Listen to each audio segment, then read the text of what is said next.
Hello, everybody, and welcome to today's show. My name's Aiden Boast. I'm temporary team leader for the Sydney branch at People to People Recruitment.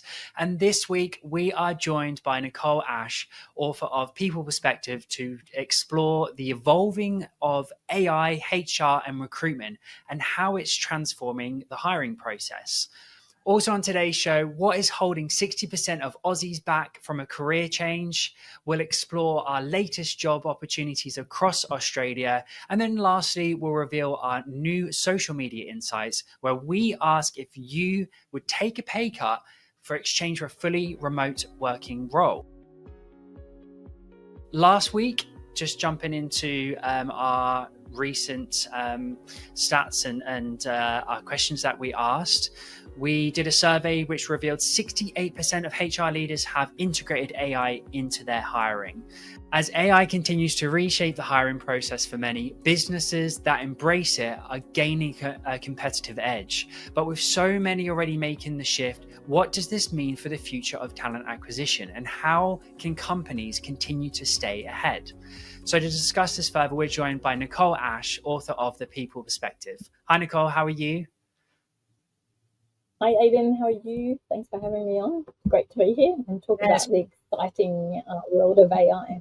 It's really great to have you, and it's definitely a big talking topic at the moment. So, yeah, we're very pleased to have you on board. So we've had a few questions, and the one I wanted to ask you in particular, Nicole, is how many people hear about the term AI but have not fully understood how it applies to the workplace. So what can AI in anyone's business look like to them? Yeah, it's a great question. I think AI is not one single thing. It's a collection of technologies that can help your business recognize patterns. It can predict outcomes, it can recommend actions, and it can automate processes, which is a big thing for HR. And talent acquisition. We all hate the admin world of HR, and I've been in HR for over 25 years now. And so being able to take yourself out of that administrative function is one of the key areas that AI can get into at kind of that entry small level to make a difference in the work that you do. So it can repeat all those repetitive tasks, it can analyze large amounts of data, and it can provide the insights that HR pros need to make better decisions. I think in my role currently at the moment, if you're talking about generative AI, which is ChatGPT, I can't even say it, or Copilot, it becomes like your personal assistant. I use it daily, and I use it to do things like draft job descriptions, do employee comms. Once you train AI in your brand or voice of your organization, it won't sound artificial. It won't sound like a robot has written your employee comms, but it can actually lift your game. So really, AI is about augmenting. It's about lifting your expertise that you have in talent acquisition or HR, and then leveling it up. So just think about AI as kind of like your partner in crime in terms of leveling up your game, whether that's in talent acquisition or it's in HR. So already people are playing. If you've got Copilot, you've got things like agents where you can get that becomes like a HR chatbot where you can point it to a source of data or policies, and that can start to do your initial, questions that you've got from employees, and definitely data-driven insights into performance engagement surveys or performance review feedback as well. Yeah, it's definitely in the recruitment world, AI is a big part now. And I think people have been worried that it's going to take over their jobs. But like you said, it's definitely a partnership and a tool to use. So it's fascinating insights. What are some surprising ways AI is already integrated into workplace processes that many people may not realize? Yeah, well, just as a funny fact, it's already been used in Sydney buses.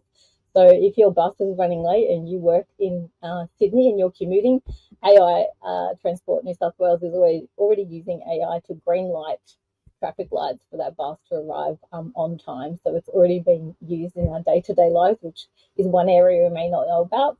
Anyway, back to the world of HR and talent acquisition. So already learning and development platforms like LinkedIn Learning, they base that on people's career trajectories and skill gaps. That AI is in play in terms of that. If you're using Copilot as part of your Microsoft 365 suite, you already see that it can prioritize emails for you. It can suggest responses in Teams and in Outlook. It can streamline your daily communications. So if you go into Copilot, you can say, give me every email that I was mentioned in the last 7 days. Put them in a table format and prioritize them on whatever criteria you want. So it's already showing up in our day-to-day lives. In terms of recruitment processes, some ATSs are already sorting resumes, ranking candidates, and detecting potential bias in job descriptions as well. Wow. Yeah. It sounds like the possibilities are endless with AI at the moment. And some HR leaders are still hesitant about using AI in hiring. What do you think is driving this, Nicole, and how can they move past this resistance? Yeah. I think one key thing is bias. So what's important to understand is AI is only on the data, it's only as good as the data that's been put into the AI. So if there's bias in your hiring practices and you've trained your AI on that, so traditionally, all the hiring decisions and you're getting your AI to look at that, and in your IT department, it's traditionally been men that are hired, then the AI is going to pick up on that bias and use that when it's making its decision making. But I think that's where HR people and talent acquisition can really step in, because it's that ethical part of AI that really needs a human factor to look at. So it's understanding if the AI is detecting a bias or picking up a bias. That's where the data needs to be looked at in terms of how it's been trained. So I think there's concerns about bias that exist. So people think that that's going to influence in a bad way. I think there's a lack of understanding. So many HR leaders are unfamiliar with how AI works. And so I think the other fear is that it's going to dehumanize recruitment. But the key, as I said before, is to use it as a tool. It's an augmentation tool. It's not a replacement. So what that means is that recruiters can get back to building that relationship with candidates, really understanding what they need in terms of their next career move.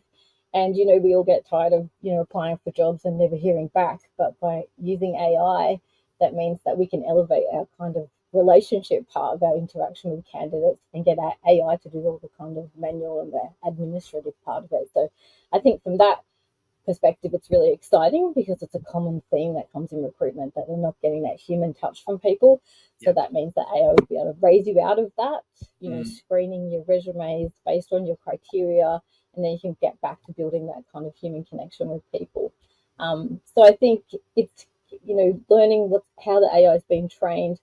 HR people or talent acquisition people need to get an AI vendor and make sure that it's explainable about how the decisions are made by the AI that they're using.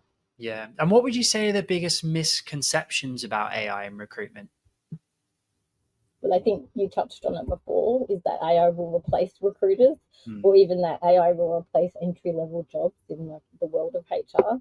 But I think, no, again, people have to think about it as enhancing what you already do. So I use it in my role all the time, and I just think it makes me like a super HR operator, because it takes all my 25 years of expertise, and when I'm prompting and talking to either Copilot or ChatGPT, it's just raising that to the next level. It's great for brainstorming, running past ideas or scenarios. You can come back with some really great magical stuff. But again, it's not foolproof, and you need to sanity check it. It's sometimes wrong and makes the wrong call. So I think it's realizing that you definitely need a human factor when you're dealing with AI. And it's only as good as the data that it learns from. That's like the biggest thing. If you get put crap in, you're going to get crap out. So it's really based on that data. And if your past hiring decisions contain a bias, then it's going to reflect that as well. So it's really making sure what you're training your AI on isn't kind of replicating either bias or bad decisions.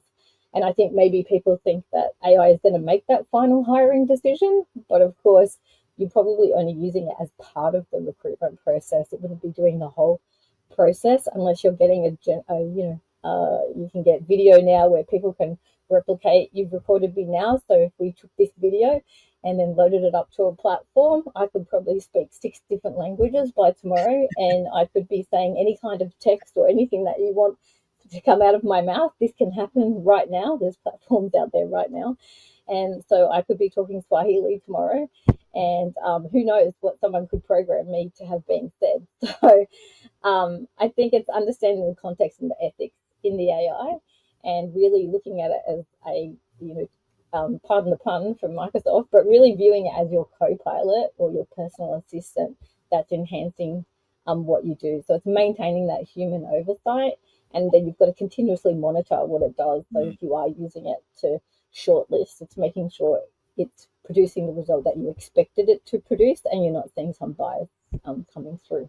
I saw on X or Twitter or whatever you call it nowadays, if you see a video, you can now ask a bot to, whatever the video was, translate it in the language you want. So like you said, it's fascinating how they can do it. It's there's lots of exciting things out there, and of course anything can be used for good or for evil, but I think it's just looking at how it can help your business, what value add it can bring, and just thinking about the possibilities and starting small. So maybe you're using it to as a chat bot first and then answer initial inquiries, and then that gets the kind of business into that kind of AI world. So start with a small case and then build on that would be my advice. So AI is changing the skills that HR professionals need. How can HR and business leaders prepare their teams for this shift and change? Yeah. So I spoke about this in my last edition of the People Perspective, just to get a plug in. So AI literacy is becoming really important. I mean, when we think about leadership capability and leadership skills, which have been talked about for a long time, AI literacy is now what I see is becoming an essential skill for any HR leader or leader in a business. So that doesn't mean we have to be AI engineers or coders, but what we do need to do is understand AI's capabilities and its limitations as well. So I think what that does, it gives us ability to shift from being process managers to being more strategic, which is HR has always wanted to have a seat at the table. So this enables you to rise out of all that sort of administration process stuff and really be strategic. So it takes us all out of that heavy admin stuff. So I think businesses should show HR teams, give them ability to test AI applications and analyze results and refine them for best practices. So, but HR's role in this is to help shape the policies, because we need governance frameworks and we need risk management frameworks that sit around any AI case or any AI application that we use in a business. So it's understanding that we have to have people in those sort of roles who understand AI from that risk and governance framework as well. Great.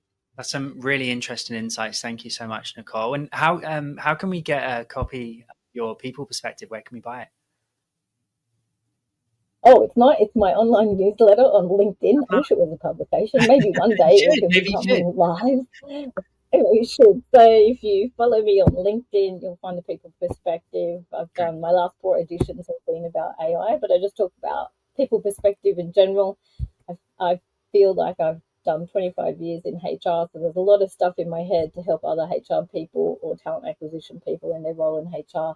If there's something they can gain or learn, or we can start a conversation about some of the topics, it's great, because I think there needs to be more sort of sharing and willingness to share ideas in the HR talent acquisition world.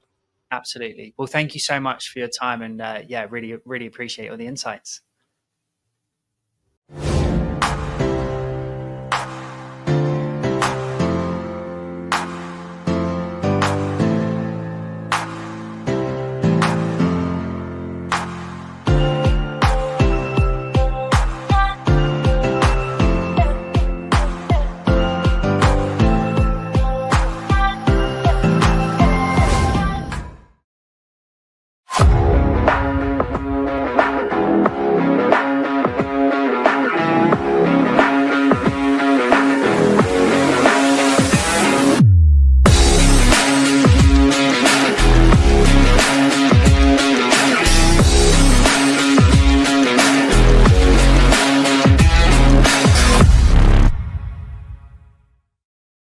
So looking at the numbers, we've had a recent survey from Resume Now, which we're going to share, and it revealed that many workers feel stuck in jobs they no longer want, with 60% staying in roles longer than they'd like. So financial concerns are a bigger barrier, with 35% worried about taking a pay cut and 34% fearing the financial instability. Even though 66% believe a career change could make them happier, only 18% are actively searching, and 13% have successfully made the switch. However, with skills-based hiring becoming more common, changing careers doesn't always mean starting from scratch. The main reason workers want a career change are better pay, which is 57%, work-life balance at 29%, and remote work opportunities at 19%. Career shifts are now more accepted than they were 5 years ago, and many see them as a way to improve their quality of life. As high-paying remote jobs grow and employers focus more on skills, more people are conscious making the leap. So looking at hot jobs today, are you looking to take the next step for your career? This week, the latest job opportunities are presented by the 2025 Market Report Survey. This is your last chance to have your say on the future of work. Help us identify salary trends, talent attraction, and retention strategies. You can visit our website or click on the link in the comments below.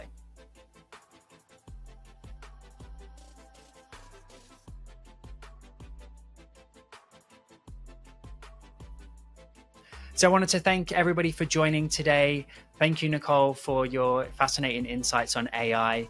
As I said, my name's Aiden Boast. I'm the temporary leader for the Sydney temporary team. You can reach out to me on my social networks.